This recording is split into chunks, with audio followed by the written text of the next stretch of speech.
Os Três Cabelos de Ouro do Diabo. Conto dos Irmãos Grimm. Tradução: Izzy de Bonino.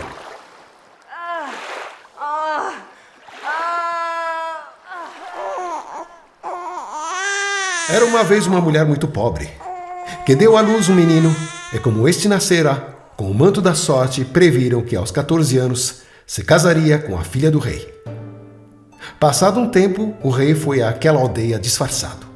Quando perguntou a gente do lugar pelas novidades locais, logo lhe responderam: nasceu nestes dias um menino com o manto da sorte. Quem nasce com esse manto será muito feliz e, faça o que fizer, tudo lhe sairá bem. Previram também que aos 14 anos se casará com a filha do rei. Ouvindo isso, o rei, que era de mau coração, ficou indignado, principalmente por causa da profecia. Foi procurar os pais da criança e, demonstrando bondade, disse-lhes: pobre gente, dai-me o vosso menino, eu tomarei conta dele. A princípio, os pais recusaram-se, mas, como o desconhecido lhes oferecia grande soma de dinheiro, pensaram: é um filho da sorte. Como tal, tudo lhe correrá bem. Assim, acabaram concordando e deram-lhe o filho. O rei colocou-o dentro de uma caixa, montou a cavalo e pôs-se a caminho. Ao chegar a um rio, atirou a caixa, dizendo: assim livro minha filha desse pretendente indesejado. A caixa, porém, não afundou. Ficou flutuando como um barquinho e nem uma só gota de água entrou nela. Foi boiando uns 2 quilômetros além da capital do reino, chegando assim a um moinho em cuja roda ficou presa. Por sorte, encontrava-se lá, no momento, o ajudante do moleiro que, vendo-a, puxou-a para fora com um gancho, pensando encontrar dentro dela algum tesouro.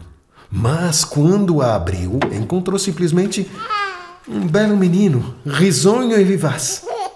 Levou-o para o casal de moleiros que, não tendo filhos, alegraram-se muito, dizendo: este é um presente de Deus. Acolheram o bebê, trataram-no com todo carinho.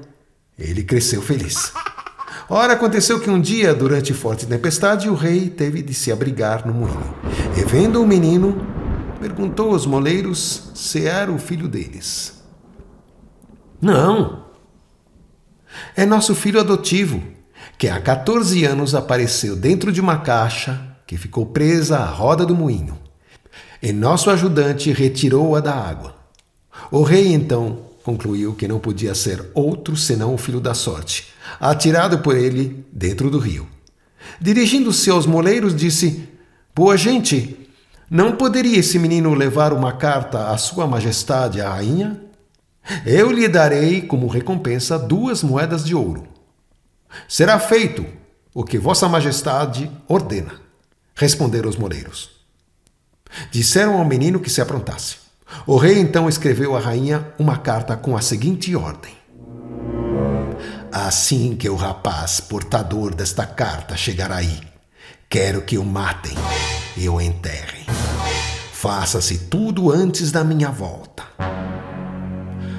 O rapaz pôs-se a caminho, levando a carta, mas extraviou-se e à noite foi dar em uma grande floresta. Em meio à escuridão, avistou uma luz.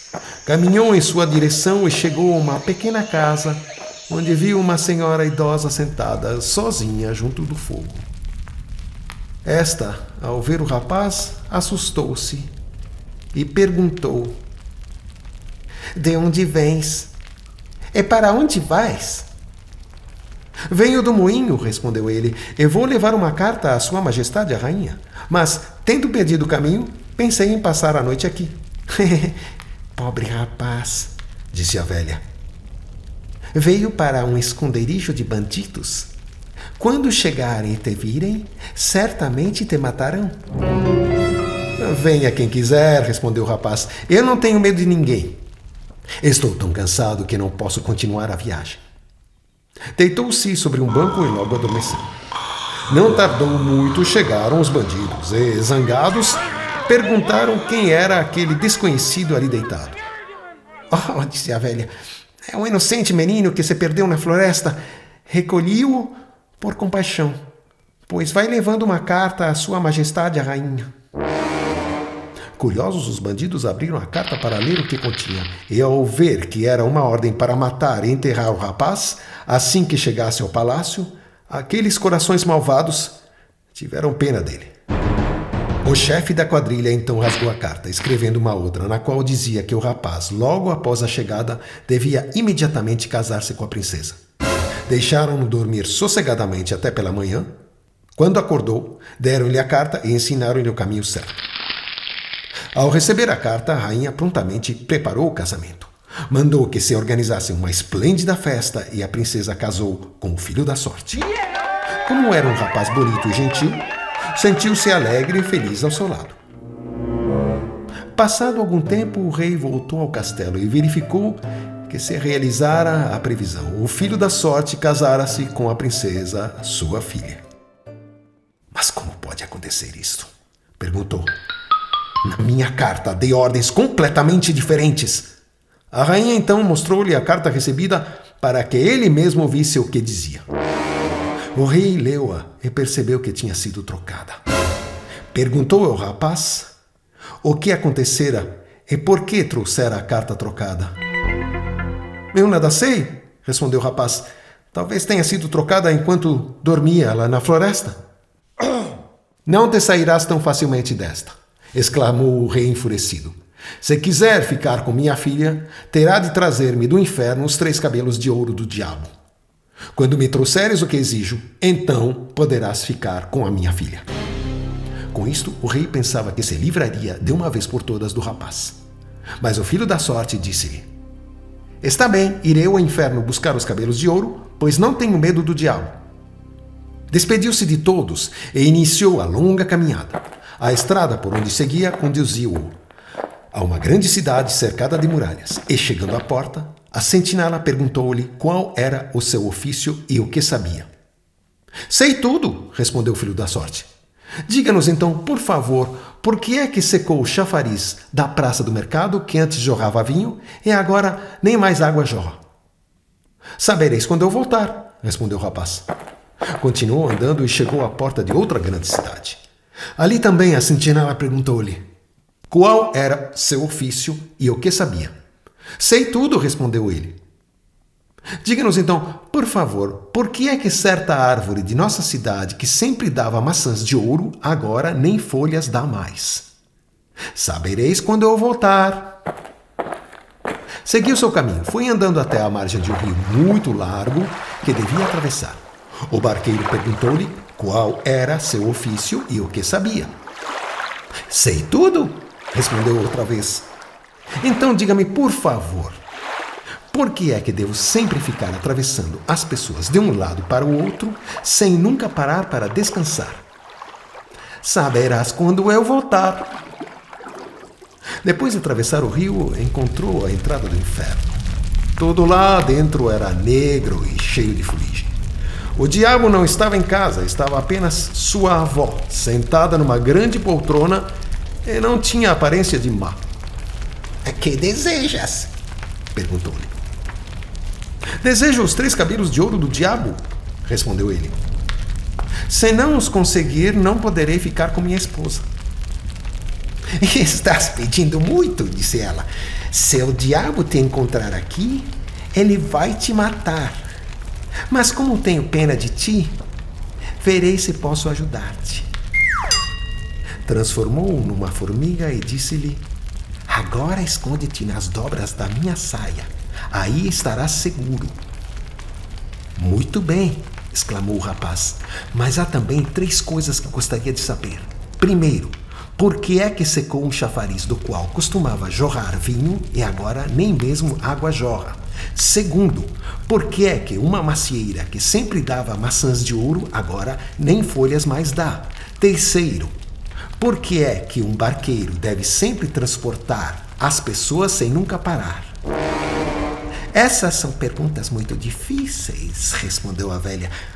Mas fica quietinho e presta bem atenção ao que o diabo diz quando eu lhe arrancar os cabelos de ouro. Quando anoiteceu, o diabo voltou para casa. Mal entrou pela porta, percebeu algo no ar. Sinto cheiro de carne humana. Algo estranho aqui. Revistou todos os cantos, mas não conseguiu encontrar nada. A avó então deu-lhe uma bronca.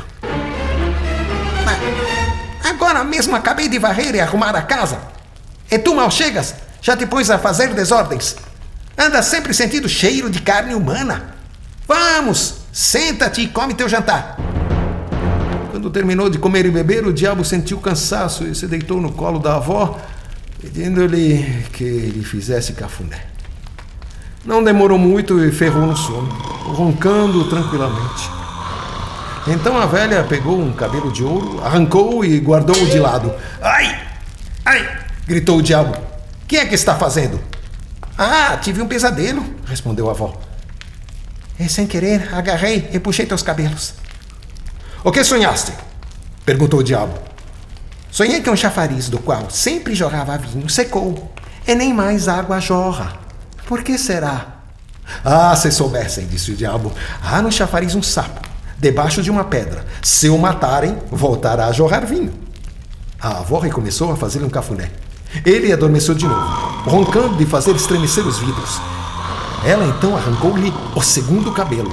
Ai, ai, ai! Gritou zangado. Mas que está fazendo? Não te zangues, respondeu ela. Fiz isto em sonho. E que sonhastes mais? Perguntou o diabo. Sonhei que havia num reino uma árvore que dava maçãs de ouro e agora nem folhas dá mais. Por que será? Ah, se soubessem, respondeu o diabo.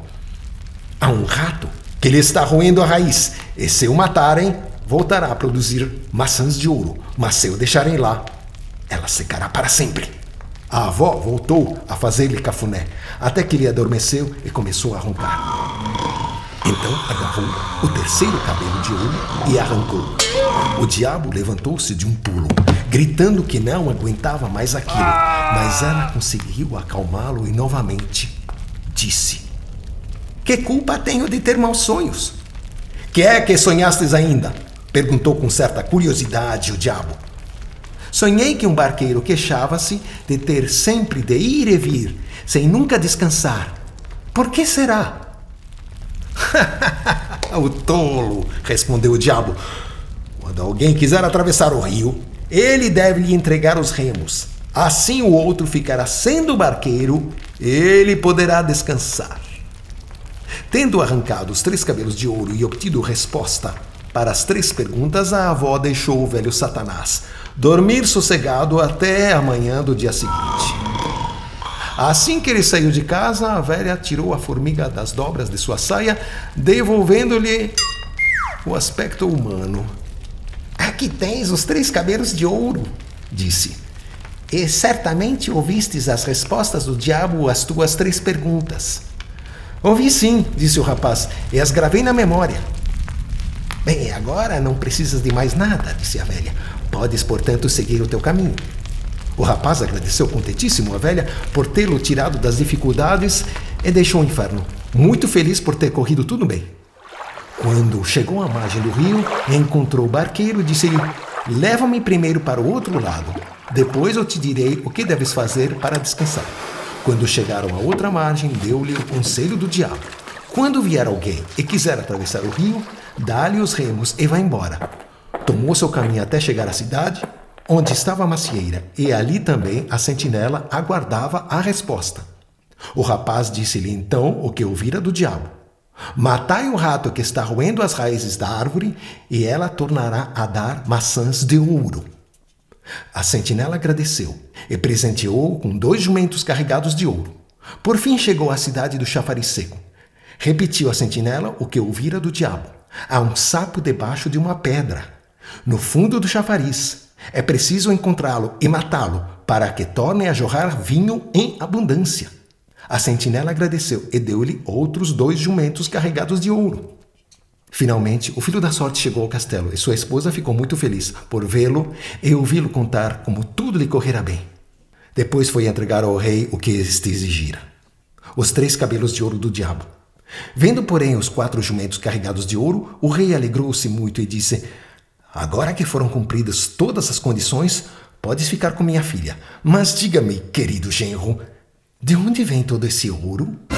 Este imenso tesouro? Atravessei um rio, respondeu o rapaz, e encontrei-o na areia do outro lado. Posso ir buscar um pouco para mim também? Perguntou o rei. Mas quando quiser, respondeu ele. No rio há um barqueiro. É só pedir que ele o transportará para outra margem e ali poderá encher quantos sacos quiser. Cheio de ambição, o rei pôs-se imediatamente a caminho. Quando chegou ao rio, pediu ao barqueiro que o transportasse para outra margem. O barqueiro encostou o barco no angoradouro e mandou que se sentasse. Ao chegar à margem oposta, o barqueiro entregou-lhe os remos. Pulou fora do barco e desapareceu. E com isso o rei teve de ser o barqueiro, em punição de seus atos. E dizem que continua lá, atravessando as pessoas de um lado para o outro.